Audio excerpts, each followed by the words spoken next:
अब हमनी के बियाह हो जाई, फिर सुहाग रात मनी, ओकरा बाद एगो मोटा सा लड़का। ना बाबा ना, 5 साल तक हमनी के बीच में के होना चाहिए, ना बाबा ना बेबी।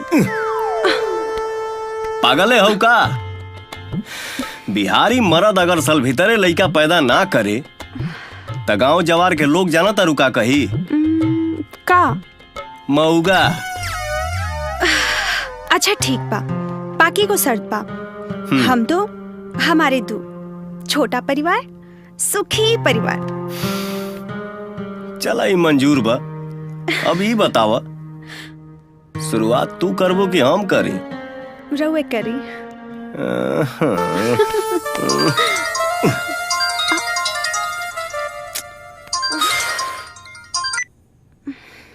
हेलो। हाँ विजय बेटा। तोहर बाप।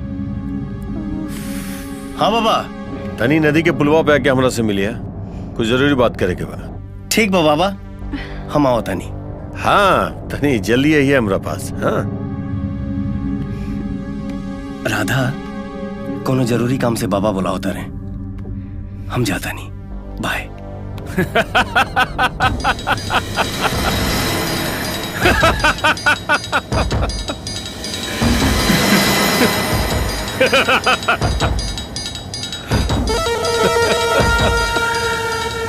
नूरा, तोहर शिकार तोहरा हवाले, अब तू जान और तोहर काम जाने।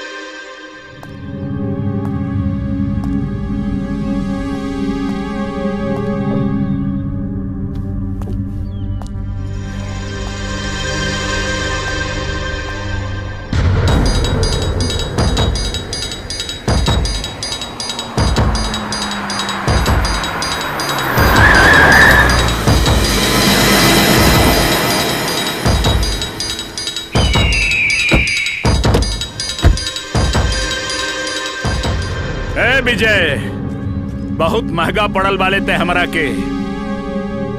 का सोचता रे? अरे तोर बाबा तोरा के हमनी के बेच देले।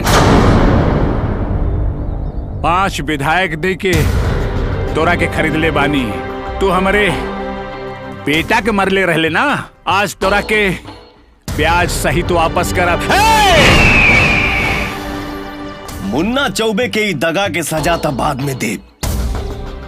तोहके तो ऐसा भयानक मौत मार के फेंकब कि तोहरे लाश के पास डर के मारे कुकुर सियार भी ना जाए। भाईजान तू रुका।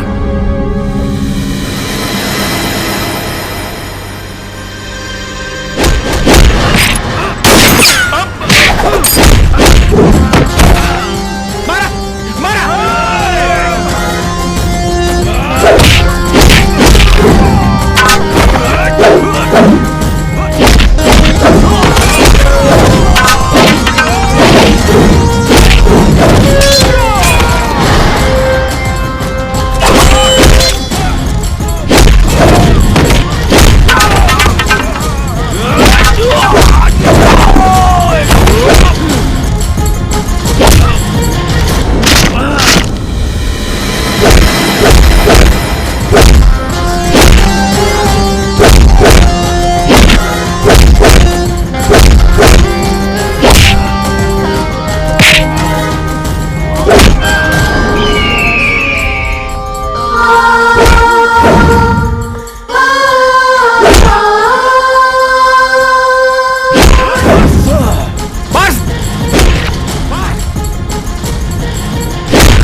तो से हमार कोनो दुश्मनी नहीं खे।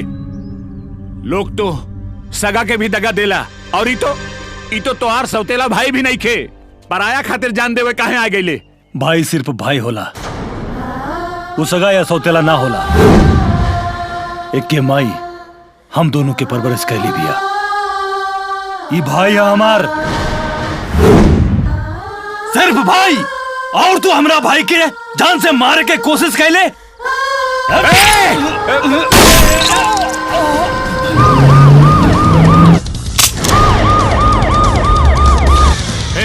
भाग, पुलिस पुलिस भाग। भाई, हे भाई,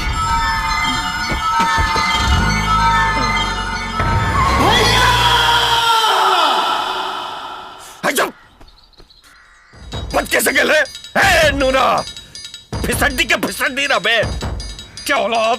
चल फोन रख, फोन रख।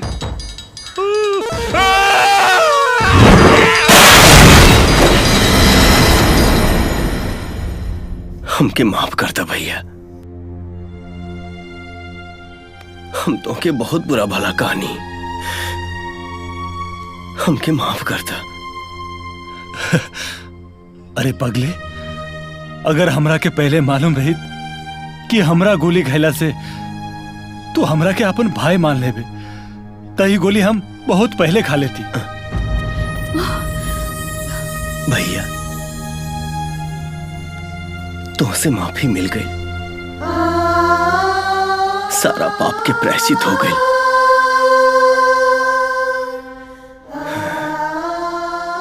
जाता नहीं वो पापी से सवाल के जवाब मांगे, तो हर बहल खून के हिसाब मांगे। ना विजय, विजय, विजय हमारी बात सुन।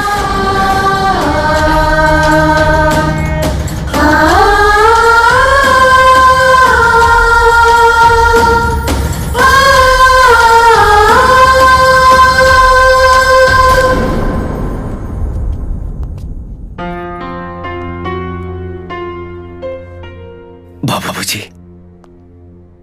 रहुआ नजर में हम नालायक बानी, लेकिन अब लायक बनने की कोशिश करब। हम अपना मकसद में तब तक कामयाब ना होखब जब तक रहुआ हमके माफ ना करब।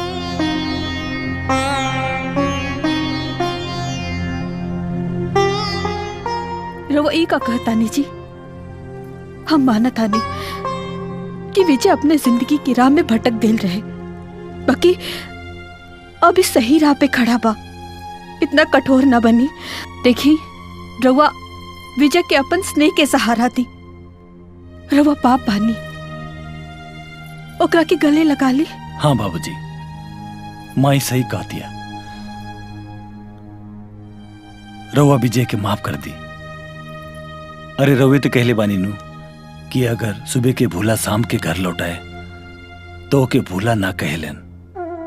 आपन के गैर और गैर के आपन समझ के हम बहुत बड़ा अपराध कहनी। माई बाप के छत्र छाया छोड़ के हम एगो करिया नाक के फन में सुकून खोजत रहनी। हमरा आंख में पट्टी बंधल रहे बाबूजी, हमके माफ कर दी। इतना बात पे तो लोग दुश्मन के भी अपना गले लगावेला। रउआ तो बाप बानी, रउआ इतना कठोर कैसे बन गई जी? बाबूजी, पानी में लाठी मरला से पानी अलग ना होला। विजय पराई नहीं खे, राहुल आपन खून ना।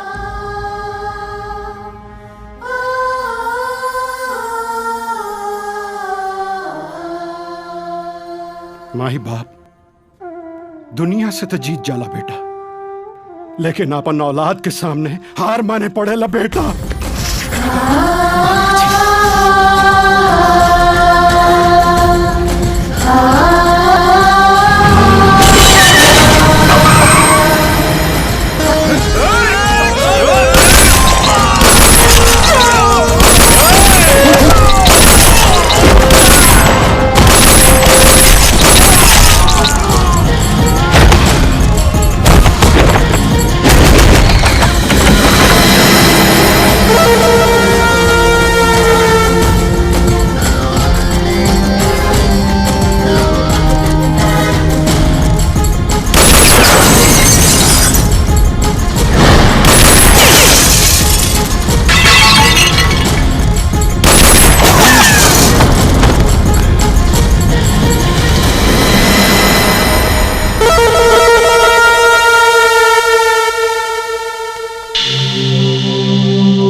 वाला हाथ में पिस्टल पकड़ौले।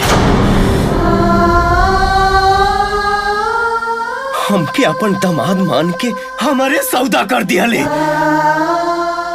बोल ऐसन गलती काहे कैले? बोल ऐसन काहे कैले? बदला, सिर्फ बदला, तोर बाप के करनी के बदला। तारा का लगल कि तारे जैसे नाले के कीड़ा हमरा घर के दामाद बनी? अरे ऐसा तकदीर लिखे के गलती तो भगवान भी नहीं के कर सकेले। पर हमारी एक गलती यादगार बनी। पहला बेर तोरा चिता पर फेरा लगा के तोरा बेटी के अपन दुल्हन बनाई। नहीं जी ना, ये हमार बाबूजी हुए ना। ना राधा, ये हमार मासूम बचपन के कातिल है। एके हम ना छोड़ो। ना, हम तोरा आगे हाथ जोड़ता नहीं तो क्या हमार प्यार की कसम।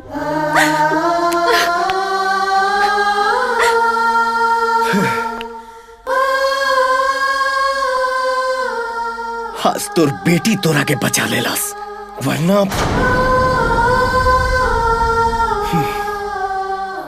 अपन प्यार छोड़ के जा रहल बानी।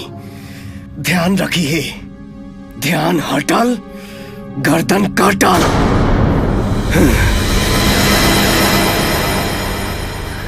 हम जानता नहीं रुआ अब हमार शादी विजय से कब्बो ना करे, और हम राउर अर्थी सजा के अपन डोली कब्बो नहीं की सजा सकत। अब हमारा पास एक ही रास्ता बा, मौत। ना राधा!